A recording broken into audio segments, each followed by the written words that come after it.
بسم اللہ الرحمن الرحیم جزا اللہ عنا محمد صلی اللہ علیہ وسلم علیہ مولانا عبید اللہ صاحب فجر کی نماز کی فضیلت خاص طور پر بیان فرمائی. آپ نے فرمایا جو فجر کی نماز پڑھے گا وہ نماز کے حوالے سے ذمہ داری میں آ جائے گا. تفصیلی بات فرمائیں گے. من صلی الصبح آپ فهو حضرات في جم کے ذمة الله. سنیں اب جنہیں صبح کی نماز دوسرے نہیں پڑھی بھائیوں تک وہ اللہ شیئر کی ذمہ کریں، داری سے نکل گیا. کیونکہ یہ حدیث میں شیئر آتا ہے کرنا صبح اٹھتا ہے اور مسجد دوسرے جا کو رہا ہے، اس کے پہنچانا ہاتھ میں ایمان کا جھنڈا ہے، اور جو صبح اٹھتا ہے کوئی بھی مسجد نہیں عمل گیا، دکان جا رہا ہے، اللہ کو دفتر جا رہا ہے، کاروبار جا رہا ہے، بہت زیادہ اس کے محبوب ہاتھ ہے. میں کس کا تو جھنڈا ہے؟ ہماری پوری کوشش ہو شیطان کا کہ جھنڈا. اللہ کے توبہ ہاں توبہ ہمارا توبہ. کچھ نہ کچھ پیغام پہنچے. آپ صلی اللہ علیہ وسلم نے اور فرمایا بھائیوں اور جس دوستوں نے صبح نماز بزرگوں، نہیں پڑھی، یہ اس لیے وضو نہیں کیا، تھوڑی سی اللہ کا نام نہیں ویڈیو لیا، آئی یہ وہ اور آدمی آڈیو آئے ہے گی، جس کے تو کانوں یہ میں آپ شیطان کے نے لیے پیشاب کر اور دیا ہے. ہمارے لیے آخرت کو نجات اور کا جو فجر ذریعہ پڑھتا ہی بنے. نہیں، السلام علیکم جو فجر پڑھتا ہی نہیں، اس کے کان تو شیطان کے جی کٹر بنے. سنیے. یہ محنت ہے تبلیغ میں. نماز زندہ ہو، دین سیکھنے کا شوق ہے. ہر مسلمان میں شوق ہو، مجھے دین سیکھنا ہے، میرا اللہ میرے سے کیا چاہتا ہے. ایک آدمی کہہ رہا ہے میں ڈرائیور ہوں اور گاڑی چلانی نہیں آتی. ارے کہ جی میں درزی ہوں پر کپڑے سینے نہیں آتے. ارے بھی کیا کہہ رہے بھائی.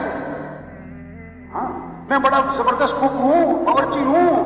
بھائی یہ کھانا پکانا نہیں آتا ہوں میں بڑا اچھا ہوں. آج مسلمان کو دین کی بنیادی چیزیں نہیں آتی.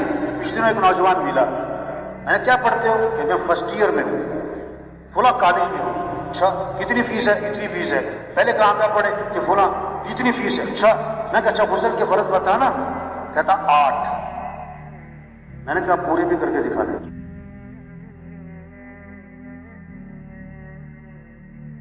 تبلیغ میں یہ میں نے دین سیکھو بھائی، ہر مسلمان دین سیکھے. ایک جنازہ پڑھا، ایک افسر تھا، اس کا پوتا فوت ہوا 2 سال کا.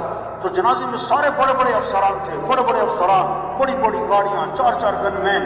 میں نے کبھی آپ جنازہ پڑھنے آئے، چھوٹا بچہ ہے تو چھوٹے بچے کے جنازے کی دعا آتی ہے آپ کو؟ میں شرمندہ نہیں کر رہا، میں نے کہا احساس میں ہم مسلمان ہیں،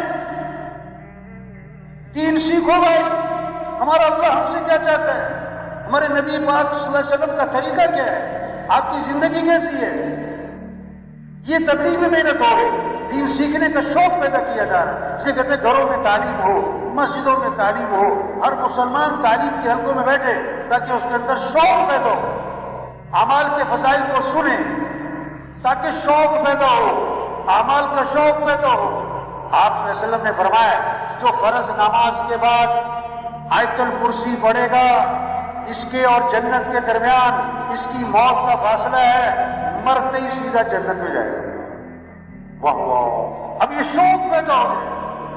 آپ نے فرمایا جو فجر کی نماز کے بعد 7 مرتبہ پڑھے اللہم اجرنی من النار، اللہم اجرنی من النار، اللہم اجرنی من النار، اگر مغرب تک موت آ گئی اللہ جہنم کی آگ سے بچا لے گا. مغرب میں پڑھ لیا، فجر تک موت آ گئی اللہ جہنم کی آگ سے بچا لے گا. کیسے عمل ہوتا ہے؟ آپ صلی اللہ علیہ وسلم نے فرمایا جو 12 رکعت سنت موقعہ پڑھے گا، 2 فجر سے پہلے، 4 ظہر سے پہلے، 2 ظہر کے بعد، 2 مغرب کے بعد، 2 عشاء کے بعد، یہ 12 رکعت سنت موقعہ جو پڑھے گا آپ نے فرمایا اللہ جنت میں اس کے لیے مال تیار کر دے گا. کتنی کمائی کر سکتے ہیں آپ نے فرمایا جو 10 مرتبہ سورہ اخلاص پڑھے گا اللہ جنت میں اس کے لیے مال تیار کر دے گا. حضرت عمر جان نے عرض کی اللہ کے رسول اگر کوئی بار بار پڑھے 10 پھر 10 پھر 10 پھر 10، 1 محل 2 محل 10 محل پڑھی جائے.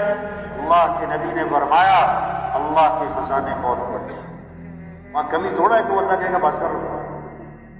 یہ تبلیغ میں محنت ہو رہی. ہمارے افسروں میں شوق ہو اعمال کا، قرآن کا، ذکر کا، ہمارے مالداروں میں، ہمارے غریبوں میں، ہمارے مزدوروں میں.